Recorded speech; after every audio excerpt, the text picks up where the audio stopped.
Assalamualaikum warahmatullahi wabarakatuh. Selamat datang di channelnya Antara Kisah. Untuk episode Antara Kisah kali ini, gua mau sedikit bercerita dan sedikit menjelaskan.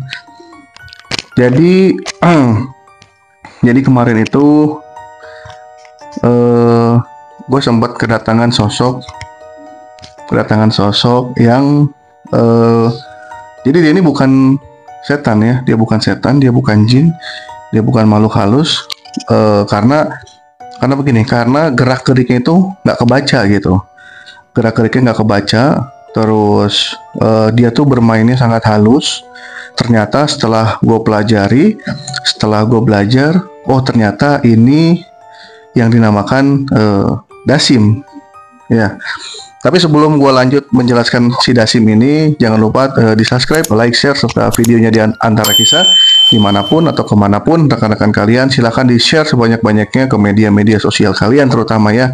Jadi kita bantu sama-sama share video ini, karena insya Allah di video-videonya Antara Kisah ini pasti akan selalu ada yang kalian bisa ambil gitu.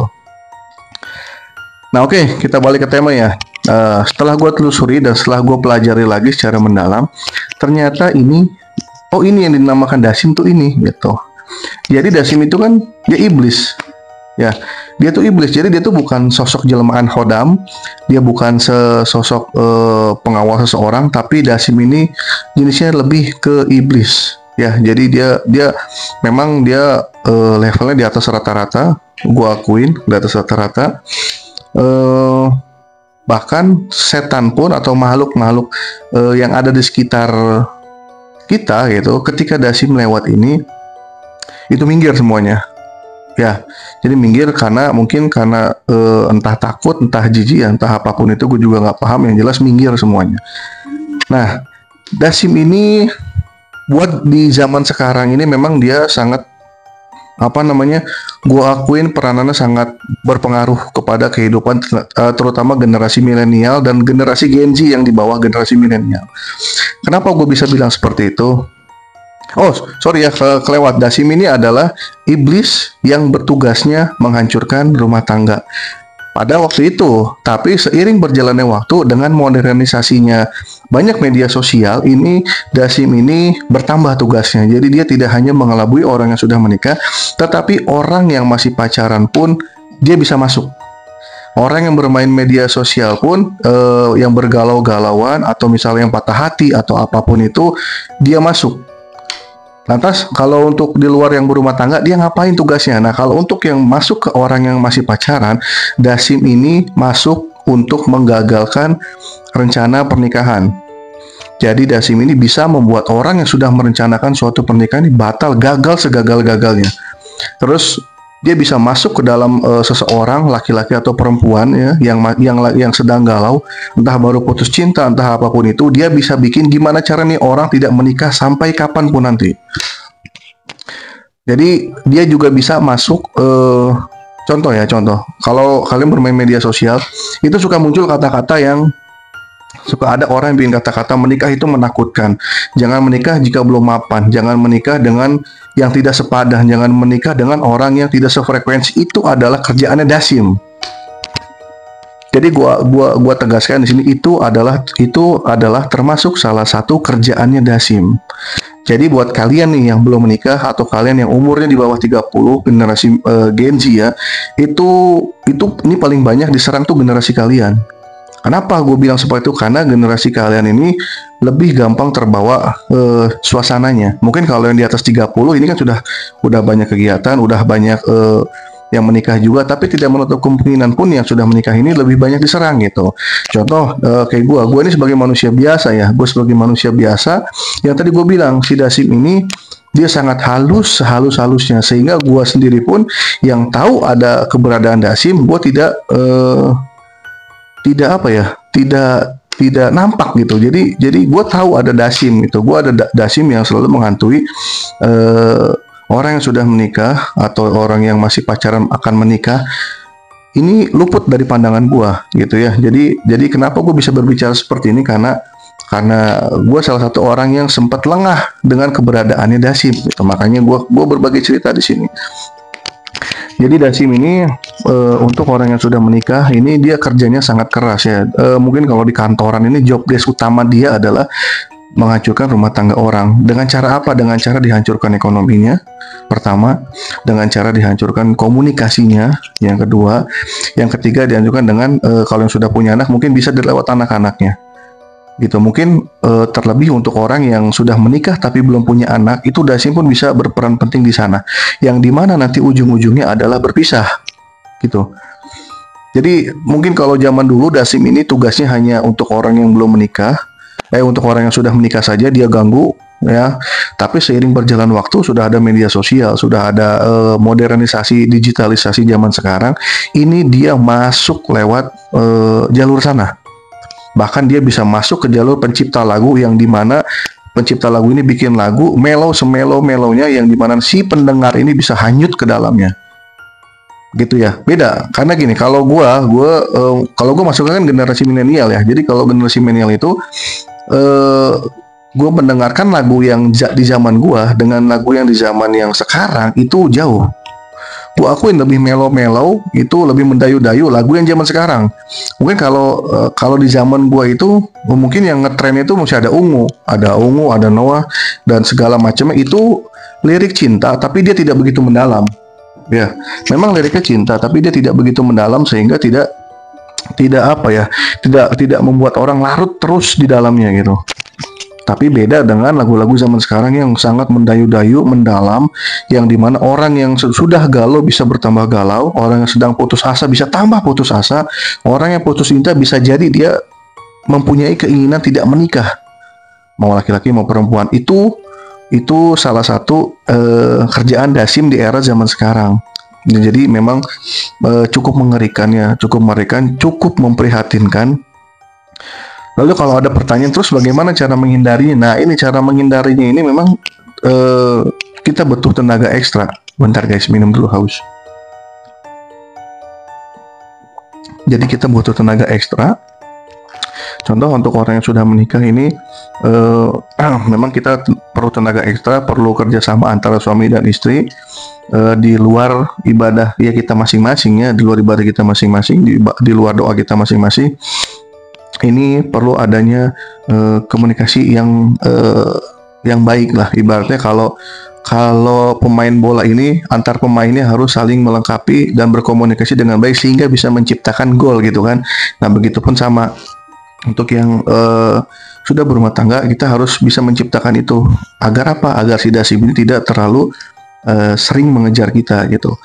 Nah lantas untuk orang yang masih pacaran, ini kalian juga sama tidak luput dari kejaran si Dasim ini gitu. Karena tadi yang gue bilang, si Dasim ini untuk zaman sekarang tuh dia sudah mengikuti era modern, sudah mengikuti digitalisasi, sudah lebih lihai permainannya dan lebih halus gitu. Jadi untuk kalian yang belum menikah nih ya, yang belum menikah dan punya rencana untuk menikah, itu kalau kata gue, saran gue segera dipercepat. Jangan banyak tetek bengek, jangan banyak berhitung, jangan banyak ini itu, karena nanti ujung-ujungnya akan gagal.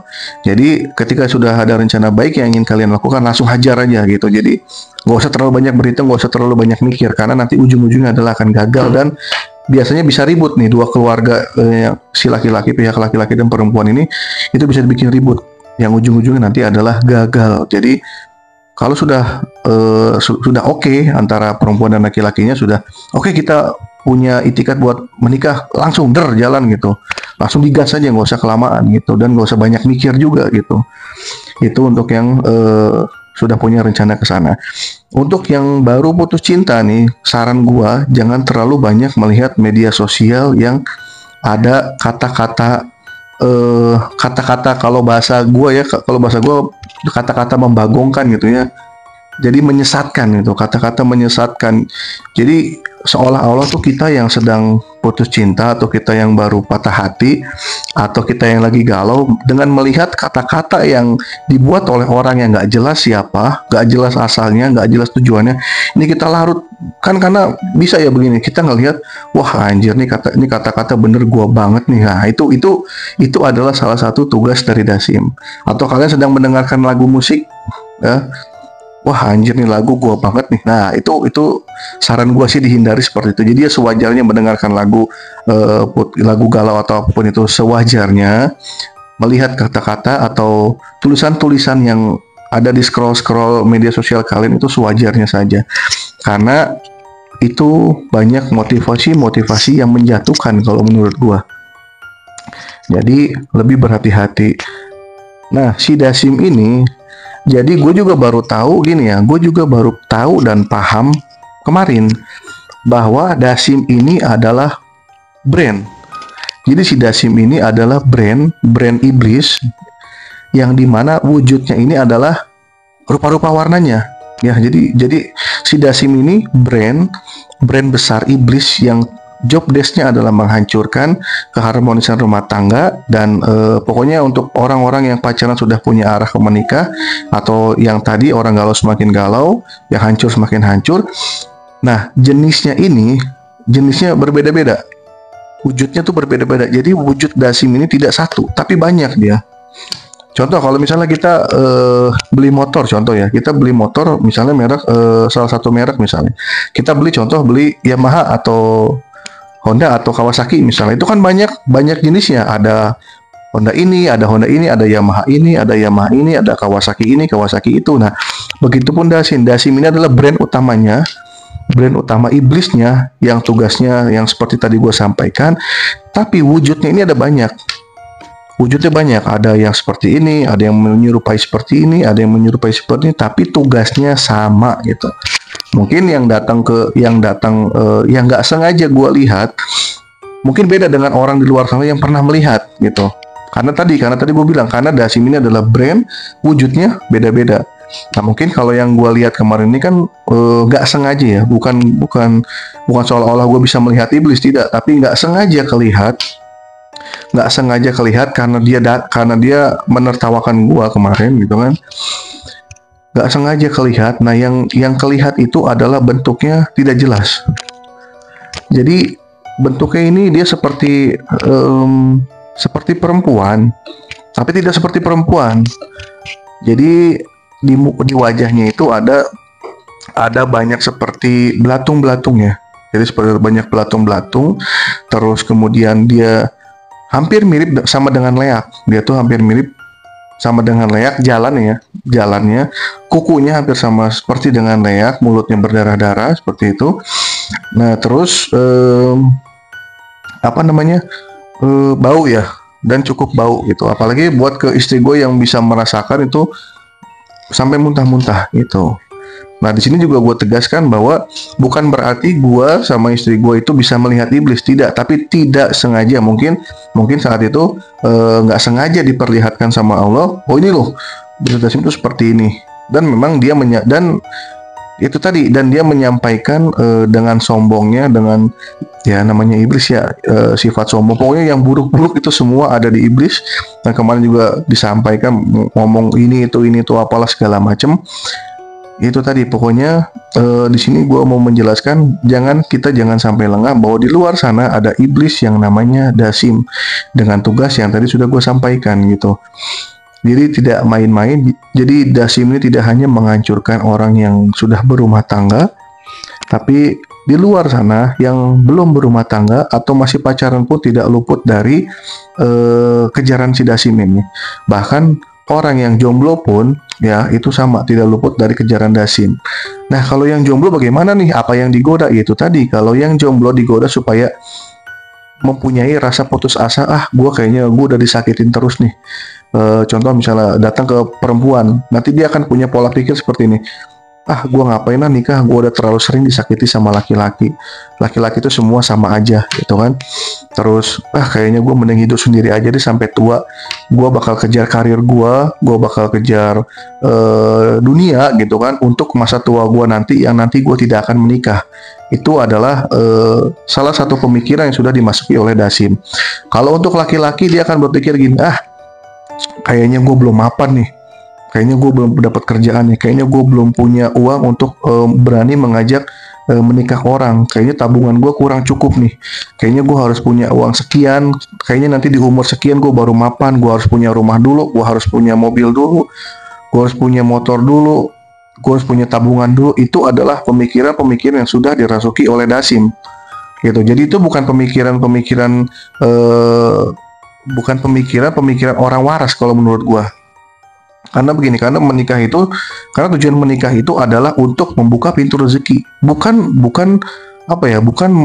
merawat rezeki, bukan, tapi membuka pintu rezeki yang tadinya tidak ada menjadi ada gitu. Jadi balik lagi ke hakikat menikah itu seperti apa. Nah, kalau kalian sudah punya pemikiran seperti tadi, atau misalnya di luaran sana ada motivator yang mengatakan seperti itu sama seperti Dasim. Jadi gue pastikan di sini itu adalah Dasim. Ya, jadi jelas kenapa gue berani lantang berbicara seperti ini, karena gue sudah sempat mengalami dan gue sudah sempat mendengar dia siapa yang dia datangi gitu. Nggak sengaja ya, dengan sombongnya saya bakal datang ke tempat ini, itu semua ulah saya akan begini, saya akan begini. Nah, di ketidaksengajaan itu dia nggak sadar kalau gue bisa menyampaikan di konten ini. Makanya setelah apa yang sudah disampaikan dan dia sombongkan, ya sudah, di sini gue sampaikan ke kalian gitu, supaya pemikiran kalian juga terbuka gitu, termasuk gue sendiri ya, supaya kalian pemikiran terbuka, termasuk gue bersama tim, supaya tidak punya pemikiran yang melemahkan otak gitu.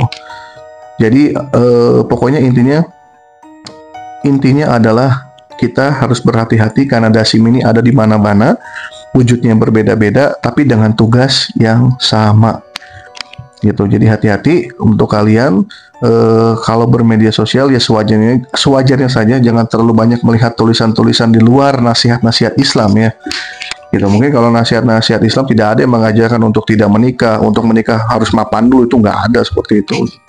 Tapi biasanya itu lebih ke orang-orang yang punya pemikiran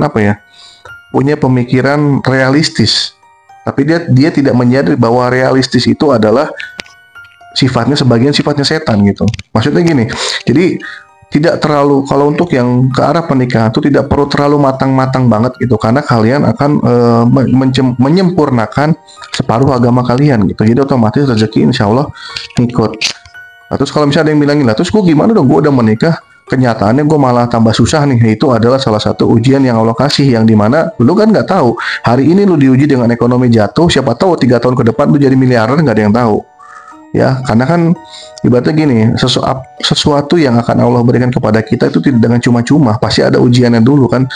Ini si hamba ini kuat nggak nih dikasih ujian seperti ini kuat nggak nih seperti ini kuat nggak seperti ini. Nah, seperti itu gitu. Jadi di sini gue bukan berbicara untuk kalian saja, tapi termasuk, karena gini ya, karena ketika gue nunjuk kalian, itu gue nunjuk dengan 1 jari, tapi di balik 1 jari ini ada 4 jari yang nunjuk ke arah gue sendiri gitu ya. Jadi dalam artian bukan hanya untuk kalian saja nasihat ini dan apa yang gue alami, tapi pribadinya adalah untuk khususnya untuk gue sendiri atau bersama tim antara kisah gitu. Jadi sini gue berbagi, gue sharing. Silahkan ambil yang baik-baiknya, karena ini betul fakta di lapangan seperti ini yang gue dapati gitu. Setelah gue mempelajari si iblis Dasim ini dan gue cocokkan dengan keadaan di era digitalisasi sekarang, di era modern sekarang, ini kemarin gue tariknya, si Dasim ini kerjanya sampai mana ya? Oh, ternyata jauh gitu. Jadi si iblis ini sudah masuk betul-betul ke era modern gitu. Jadi sudah tidak seperti zaman dulu lagi. Dia juga sudah modern. Dia sudah tahu media sosial. Makanya dia bisa masuk secara halus tanpa kalian sadari. Ya, kenapa bisa sehalus itu? Karena kan dulu iblis itu adalah makhluk yang paling taat dulunya ya, sebelum ada Nabi Adam. Makanya ketika gue bacakan ayat-ayat Al-Quran pun pergi, tapi tidak seperti kayak misalnya setan atau misal jin kafir, itu tidak setakut itu. Dia takut, tapi kaburnya tuh pelan-pelan gitu. Nah, pelan-pelan, mungkin karena dia juga tahu hafal kapan ayat itu turun, kapan ayat itu diturunkan, dia hafal. Makanya dia jadi sombong gitu. Jadi intinya adalah semua sifat yang sombong, semua sifat yang buruk-buruk, tinggi hati, terus pokoknya ingin menang sendiri, itu adalah sifat yang dimiliki sama iblis. Karena memang dari gerak-geriknya dan dari omongannya ya seperti itu gitu. Nah, jadi mungkin segitu aja. Jelas ya. Jadi jelas ini setelah riset gue ya. Jadi gue begitu gue tidak sengaja berpapasan dengan iblis ini, jadi gue melakukan riset dan risetnya adalah ya ini hasilnya video ini gitu. Jadi mudah-mudahan bisa diambil baiknya, buang buruknya. Jangan lupa di subscribe channel Antara Kisah, like serta di komen. Kalau ada kata-kata salah dari gue minta maaf. Wassalamualaikum warahmatullahi wabarakatuh.